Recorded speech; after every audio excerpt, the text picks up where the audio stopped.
Economics या अर्थशास्त्र का सिलेबस हम लोग जान लें क्या क्या है, उसके बाद एक एक चीजें पढ़ेंगे, क्योंकि सिलेबस ही हर सब्जेक्ट का सबसे महत्वपूर्ण भाग होता है। सिलेबस अगर आप सब कुछ जान रहे हैं बढ़िया से तो आधी लड़ाई तो आप ऐसे ही जीत जाते हैं। तो सबसे पहले देखिए अर्थशास्त्र में इकोनॉमिक्स में पढ़ना क्या क्या है। तो सबसे पहले तो यही है कि अर्थशास्त्र है क्या, ठीक है, अर्थशास्त्र। फिर दूसरा टॉपिक है इसमें अर्थशास्त्र के प्रकार, अर्थशास्त्र के प्रकार। तीसरा है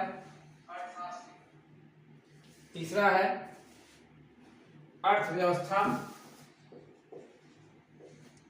अर्थव्यवस्था। चौथा अर्थव्यवस्था के प्रकार, अर्थव्यवस्था के प्रकार,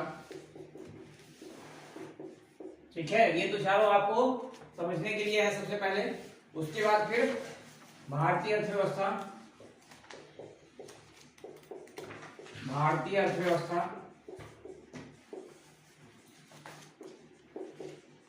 भारतीय अर्थव्यवस्था, इसके बारे में थोड़ा सा जानेंगे। फिर राष्ट्रीय आय, राष्ट्रीय आय, राष्ट्रीय आय। उसके बाद फिर भारत में आर्थिक नियोजन, भारत में आर्थिक नियोजन,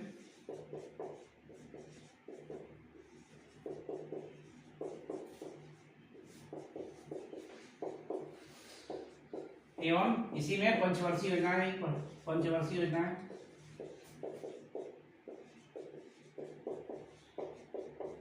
और इसके साथ साथ इसी में नीति आयोग, नीति आयोग, ठीक है, ये हो गया। फिर अगला है गरीबी, आठवां टॉपिक गरीबी। अगला है बेरोजगारी, इसमें एक एक के बारे में थोड़ा डिटेल से जाना जाएगा। फिर जो है भारतीय वित्त व्यवस्था, भारत की वित्तीय व्यवस्था क्या है, भारत की भारतीय वित्त व्यवस्था।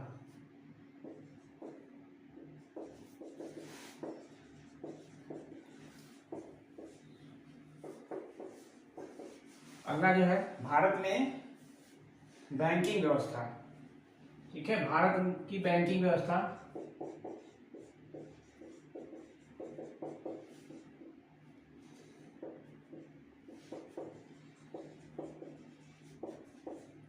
अगला देखिए भारत की बैंकिंग व्यवस्था के बाद मौद्रिक नीति, मौद्रिक नीति, ठीक है, ये हो गया। फिर अगला टॉपिक 13वां जो है, 13वां जो रहेगा वो भारत में बजट की कहानी जो है, भारतीय बजट की कहानी।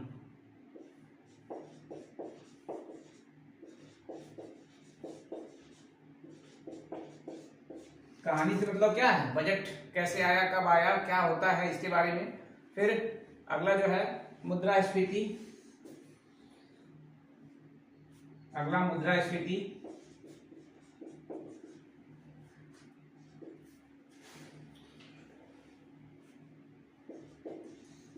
स्फीति एवं अस्फीति,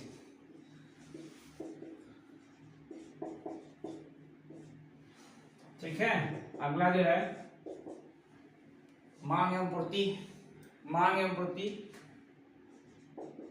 मांग एवं पूर्ति। अगला लिखना है,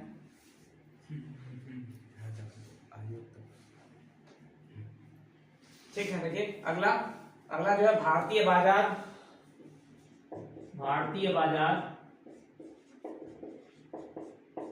भारतीय बाजार हो गया। फिर कुछ और टॉपिक है, भारत की जनगणना, भारत में जनगणना,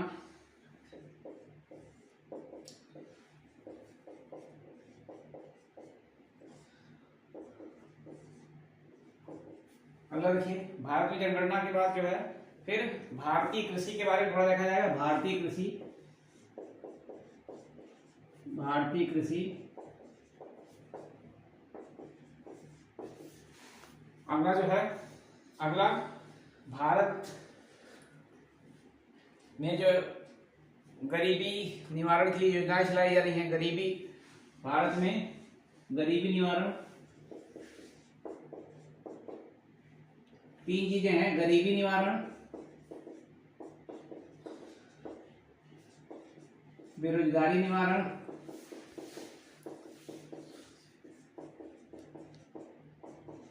फिर बाल विकास से संबंधित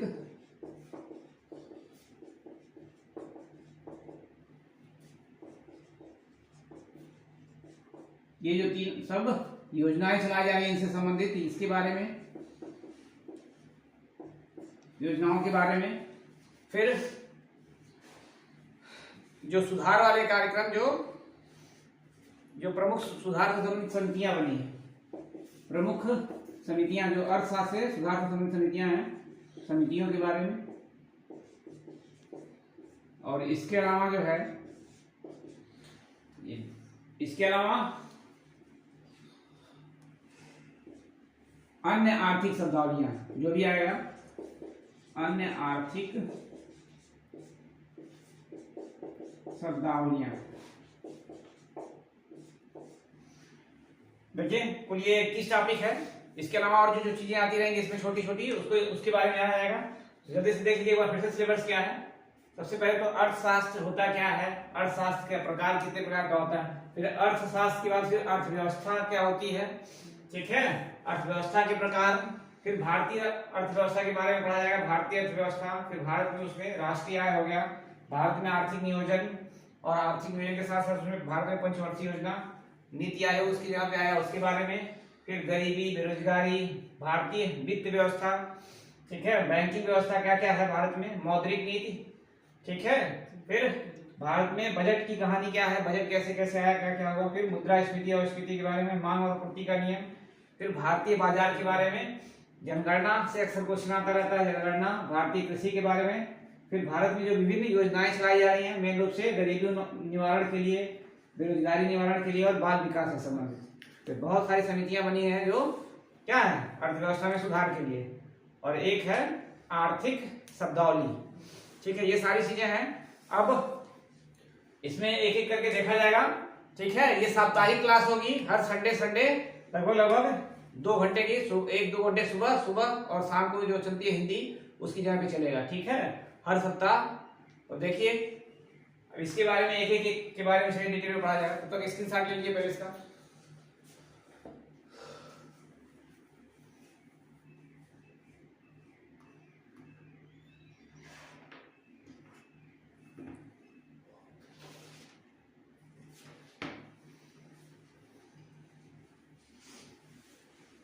चलिए अब देखिए इसके बाद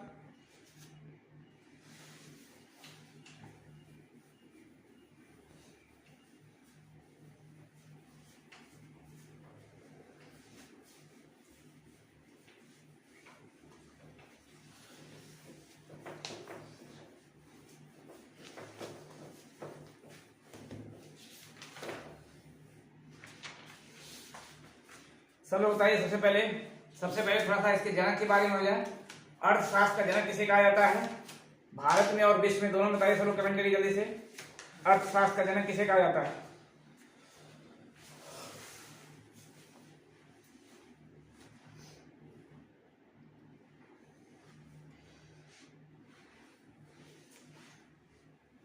अर्थशास्त्र का जनक सब लोग कमेंट करके बताइए, ठीक है। इससे पहले देखिए, सबसे पहले अर्थशास्त्र या अर्थव्यवस्था होता क्या है।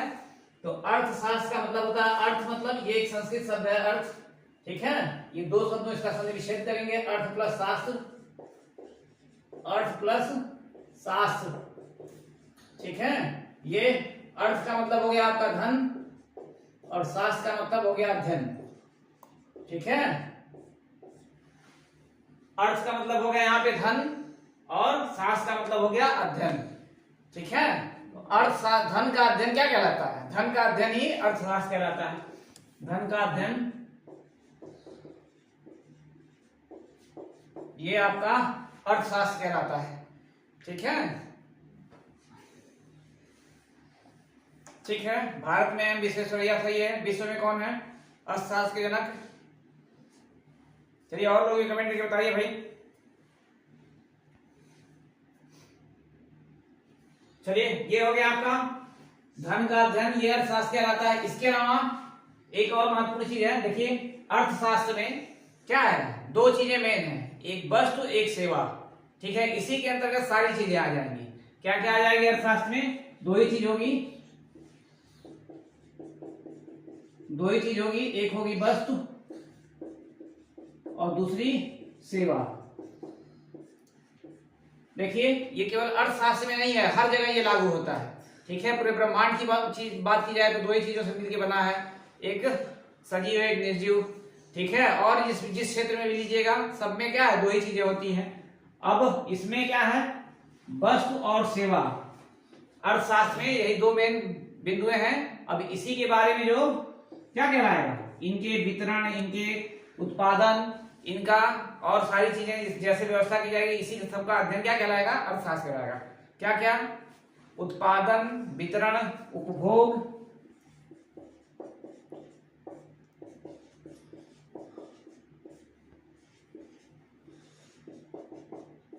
ठीक है, मतलब वस्तुओं और सेवाओं का उत्पादन कैसे कैसे होता है, उनका वितरण कैसे कैसे होता है, उसका उपभोग कैसे कैसे होता है, इसका विनिमय, विनिमय मतलब बदलना।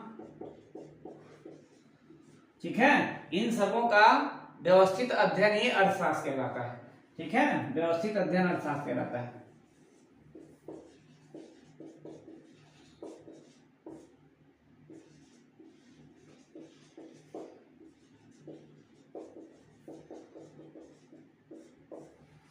ये है, तो मेन रूप से दो तरह की परिभाषा अर्थशास्त्र की हो गई।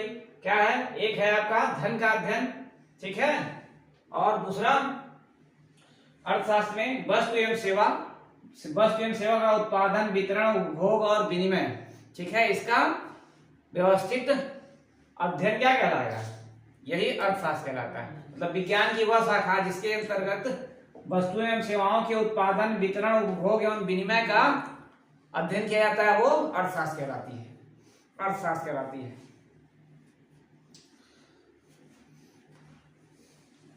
चलिए ठीक है, देखिए अब थोड़ा सा हाँ इसके जनक के बारे में जान लिया जाए, कुछ विशेष जो अर्थशास्त्री लोग हैं उनके बारे में जान लिया जाए, फिर आगे बढ़ा जाएगा।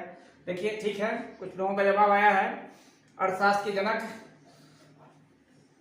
अर्थशास्त्र के जनक जो है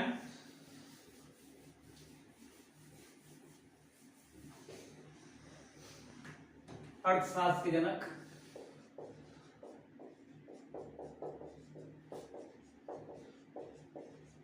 इसमें मेन रूप से दो आता है। एक आता है एडम स्मिथ का, एडम स्मिथ, ये विश्व स्तर पर, और दूसरा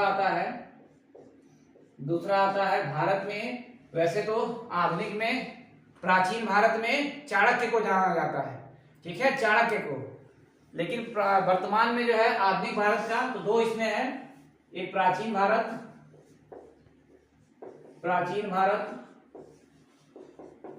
इसमें चाणक्य को, और आधुनिक भारत में एम विश्वेश्वरैया।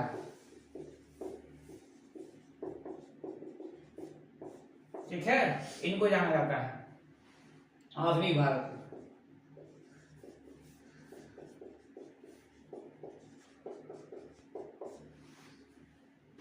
पीवी नरसिम्हा राव को भी माना जाता है, कई जगह पे पीवी नरसिम्हा राव भी दिया हुआ है आधुनिक भारत के लिए। तो ये है। अब इसमें थोड़ा सा देख लीजिए इनके बारे में। जैसे एडम स्मिथ किस देश के हैं, कमेंट करके सब लोग बताइए। एडम स्मिथ का संबंध किस देश से है और इनकी प्रमुख पुस्तक कौन सी है, सब लोग कमेंट करके बताइए जल्दी से एडम स्मिथ के बारे में।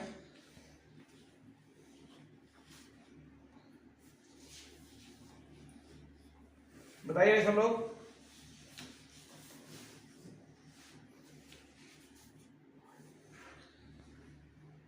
एडम स्मिथ के बारे में बताइए, किस देश के हैं, इनकी पुस्तक कौन सी है।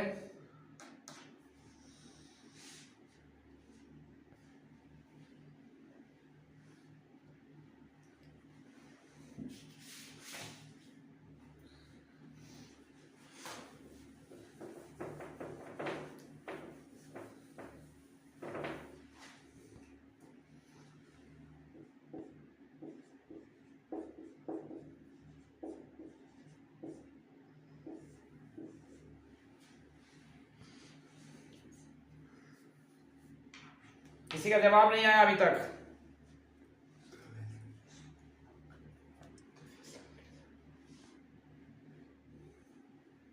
वेल्थ ऑफ नेशन, ठीक है। इनकी पुस्तक wealth of nation, Adam Smith की पुस्तक का नाम, एडम स्मिथ की पुस्तक का नाम क्या है? वेल्थ ऑफ नेशन, ठीक है। किस देश से है ये? इनका जन्म कहाँ हुआ था बताइए?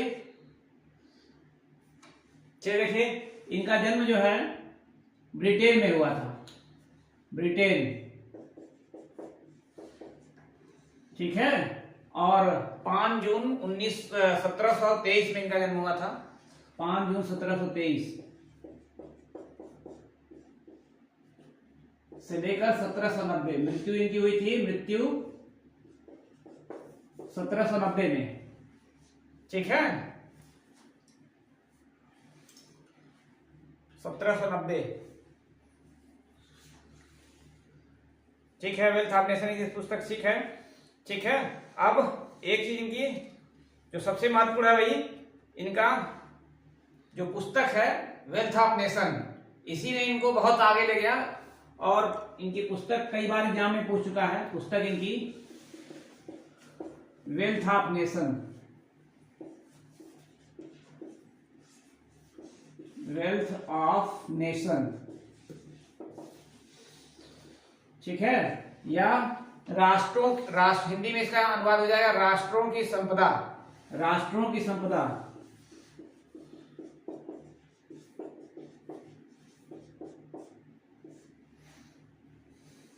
राष्ट्रों की संपदा, राष्ट्रों की संपदा।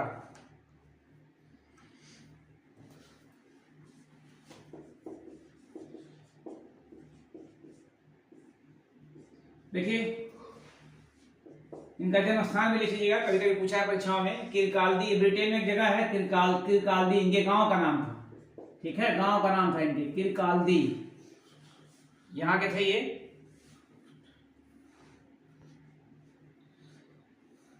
देखिए, इनका एक सिद्धांत है, महत्वपूर्ण सिद्धांत, वो भी बहुत पूछा है। सिद्धांत लिखिए, सिद्धांत किसी को पता बताइए क्या है सिद्धांत इनका? सिद्धांत बताइए। एक सिद्धांत इन्होंने दिया था लेजे फेयर का सिद्धांत, लेजे फेयर, ठीक है, लेजे फेयर का सिद्धांत,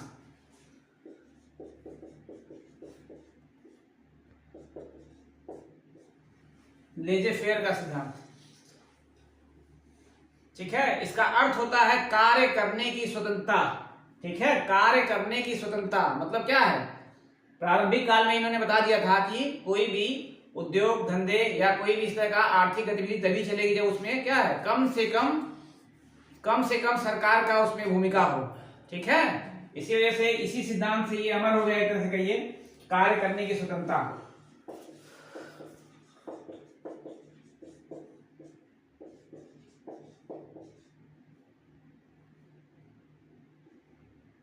स्वतंत्रता, ठीक है, ये इनका सिद्धांत था, ठीक। अब ये हालांकि अपने जीवन में देखिए, जीवन में बहुत ज्यादा दिक्कतें भी झेले ये, आजीवन कुंवारे भी ये रहे,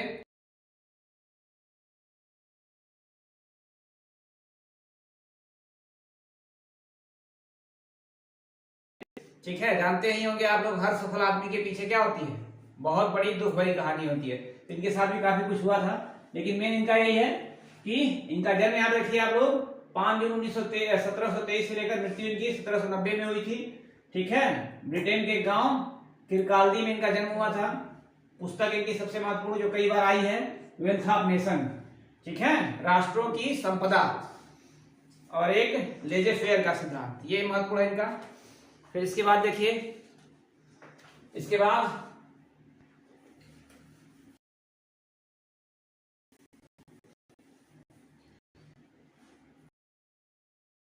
ये कार्ल मार्क्स के बारे में सब लोग सुने होंगे, कार्ल मार्क्स,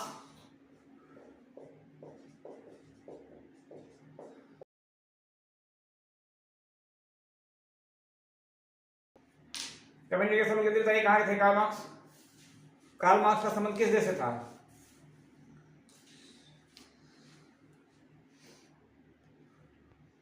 बताइए भाई जल्दी से।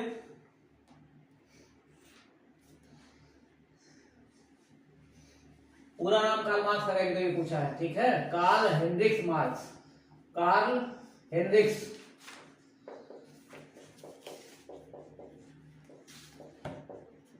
मार्क्स, ये पूरा नाम था। कभी कभी ये भी पूछ दिया है। कार्ल मार्क्स का संबंध किस देश से था, बताइए जल्दी से कमेंट करके सब लोग।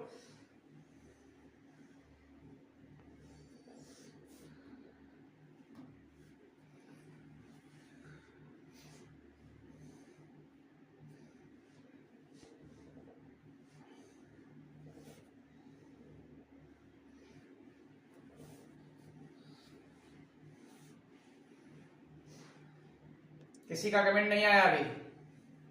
कार्ल मार्क्स का संबंध किस देश से था, इससे पहले के क्लास में बताया जा चुका है।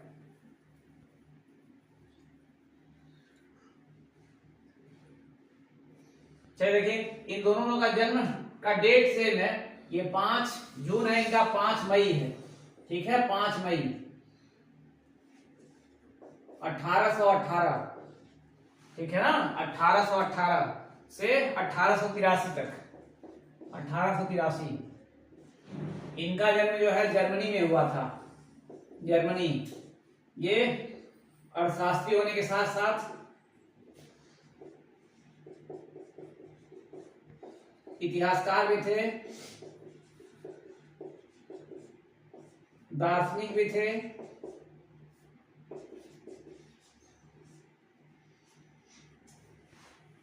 ये इसके अलावा समाजशास्त्री जो थे, समाजशास्त्री भी थे, समाजशास्त्री, ठीक है। इनकी महत्वपूर्ण पुस्तक बताइए, इनकी महत्वपूर्ण पुस्तक बताइए सब लोग, इनकी महत्वपूर्ण पुस्तक।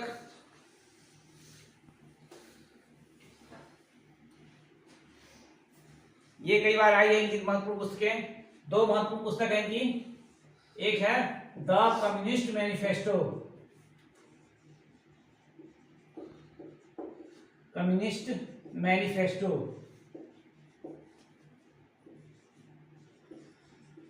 द कम्युनिस्ट मैनिफेस्टो एक पुस्तक ये है, और दूसरी है दास कैपिटल, दास कैपिटल।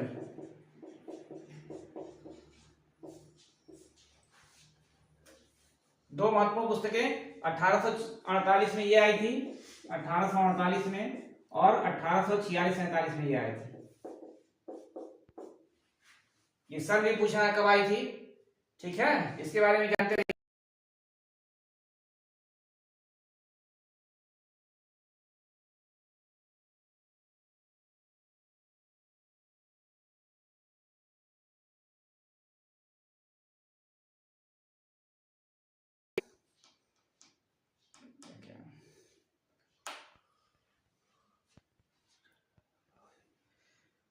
ये भी कई बार पूछ चुका है कि ये नारा इन्होंने किसने दिया या किस पुस्तक में दिया, ठीक है। तो इसमें लिख लीजिएगा, विश्व के मजदूरों एक हो, विश्व के मजदूरों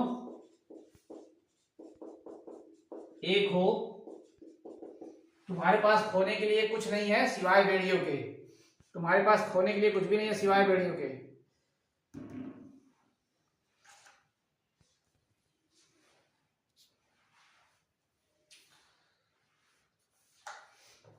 ठीक है, इनके बारे में जानते रहिए। जर्मनी से ये यहूदी परिवार में इनका जन्म हुआ था, एक चीज और लिख लीजिए, यहूदी परिवार, यहूदी,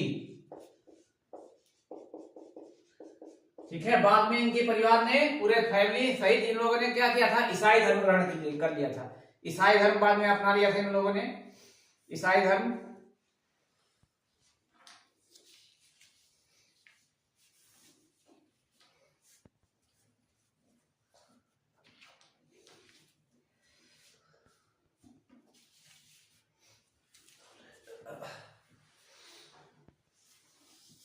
चलिए, ये तो हो गया दो अर्थशास्त्री महत्वपूर्ण, एक एडम स्मिथ और एक कार्ल मार्क्स, ठीक है। पूरा नाम था कार्ल हेनरिक मार्क्स, ठीक है।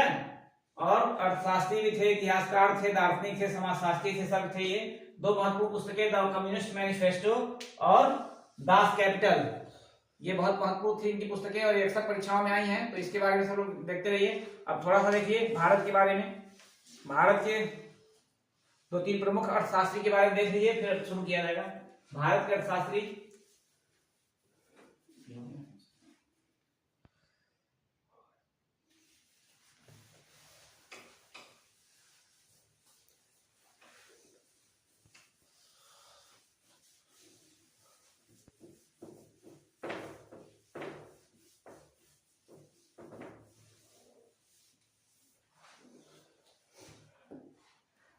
भारत में सबसे पहले वही चाणक्य के बारे में देखिए। चाणक्य, थोड़ा सा देखिए।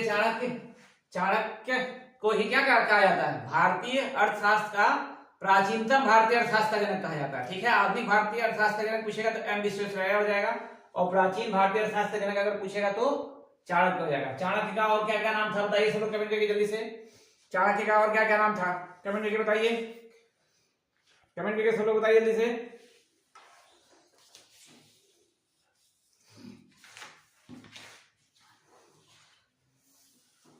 कमेंट करके बताइए चाणक्य का और क्या क्या नाम था।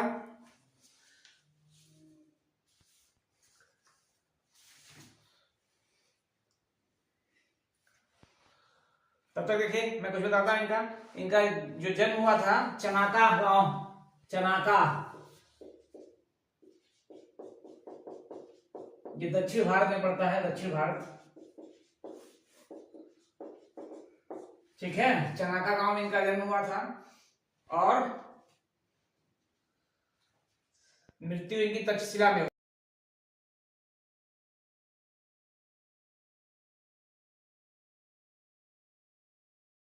75 ईस्वी पूर्व, 375 ईस्वी पूर्व बीसी है ईसा पूर्व इनका जन्म, और 283 बीसी में मृत्यु।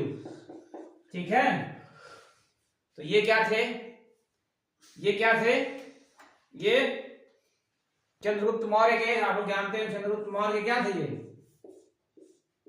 अमात्य।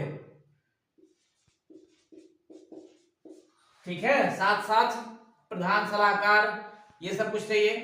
और चंद्रगुप्त मौर्य के साथ साथ बिंदुसार के भी, दो लोगों के दरबार में थे ये, चंद्रगुप्त मौर्य और प्लस बिंदुसार। ठीक है, इन दोनों लोगों के दरबार में थे।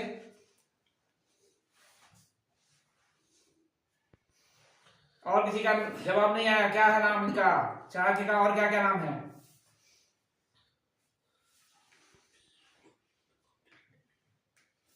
देखिए, ये अमात्य होने के साथ साथ ये भी क्या क्या थे? शिक्षक थे, शिक्षक, राजनीतिज्ञ, राजनीति शास्त्र से संबंधित पुस्तक लिखे हैं, अर्थशास्त्री,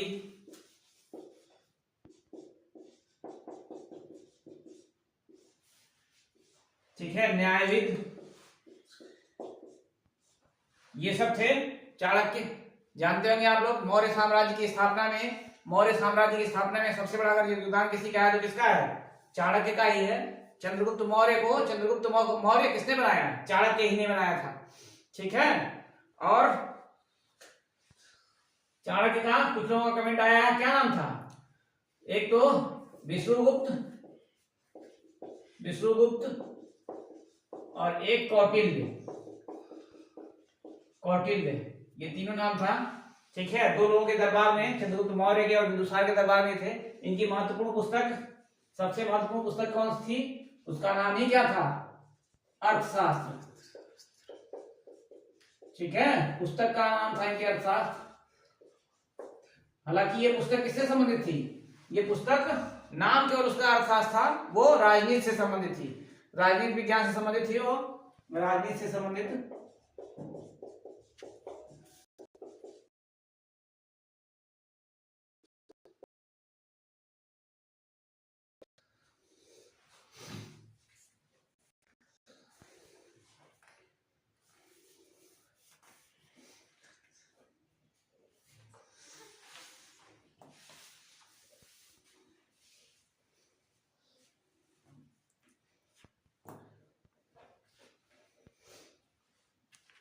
चलिए, ये हो गया।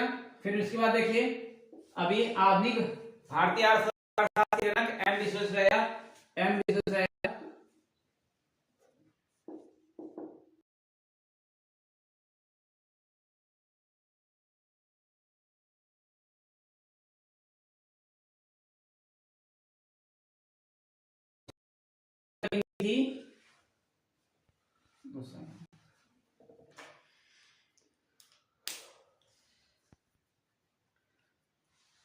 रूरल इंडस्ट्रियलाइजेशन,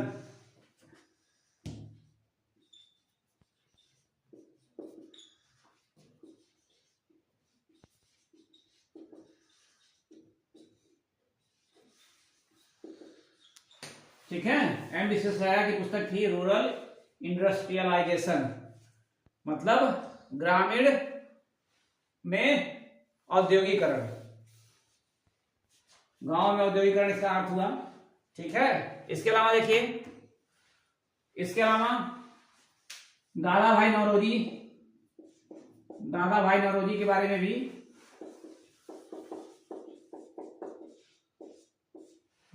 ये भी क्या थे, दार्शनिक, इतिहासकार, ये सब थे।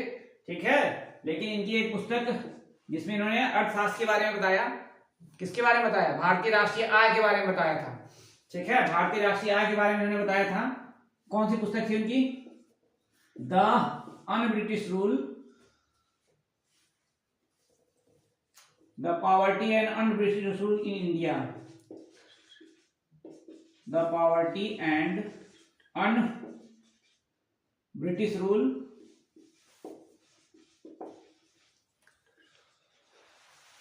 In India.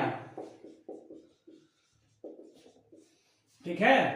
जिसमें इन्होंने भारत की, सबसे पहले भारत की राष्ट्रीय आय के बारे में बताया था और धन अपव्यूह का सिद्धांत दिया था कि मतलब कैसे भारत से अंग्रेज जो है धन को इंग्लैंड ले जा रहे हैं। जैसे आलू का उदाहरण उन्होंने दिया था, आलू यहाँ पे उगाते हैं हमारे यहाँ सस्ते में से खरीद के, फिर ले जाके इंग्लैंड के फैक्ट्रियों में चिप्स वगैरह बना के फिर ला के हमारे यहाँ बेचते हैं, तो क्या हो रहा था, हमारा दोहन हो रहा था। तो दो चीजें इनकी महत्वपूर्ण है, एक तो भारत, इस पुस्तक में उन्होंने भारतीय राष्ट्रीय आय के बारे में बताया है, भारतीय राष्ट्रीय आय के बारे में।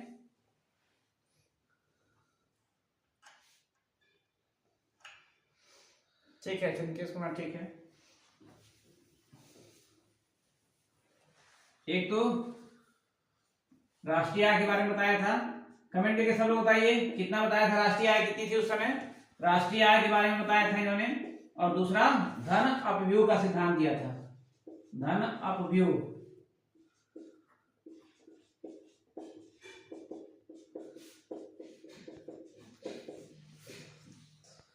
धन अपव्यूह का सिद्धांत दिया था इन्होंने। ठीक है। कितना राष्ट्रीय आय उसमें बताया था इन्होंने, ये 1867 में बताए थे, 67-68 में, 1867-68 में बताए थे कि भारत की राष्ट्रीय आय कितनी है, राष्ट्रीय आय कितनी है बताइए, 20 रुपए। ठीक है। 20 रुपए इन्होंने बताए थे। ठीक है। 20 रुपए क्या, वार्षिक। और कैसे ब्रिटिश वाले हमारे धन को भारत को खोखला करके ब्रिटेन ले जा रहे हैं, इसके बारे में इन्होंने बताया था। ठीक है। इसके बारे में बताया था इन्होंने। फिर देखिए, ये हो गए एक और महत्वपूर्ण अर्थशास्त्री भारत के जिनको नोबेल पुरस्कार मिला है, कौन है बताइए सब लोग, भारत के महत्वपूर्ण अर्थशास्त्री जिनको नोबेल पुरस्कार मिला है, नोबेल पुरस्कार।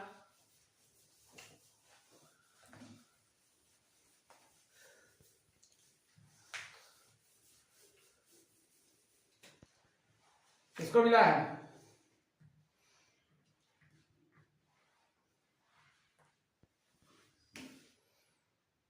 बताइए जल्दी से।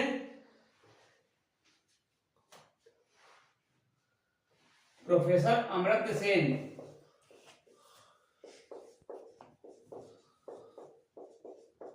ठीक है। इनको 1998 में नोबेल प्राइज मिला था अर्थशास्त्र का। ठीक है। और 1999 में इनको भारत रत्न दिया गया था, भारत रत्न दिया गया था, भारत रत्न दिया गया था।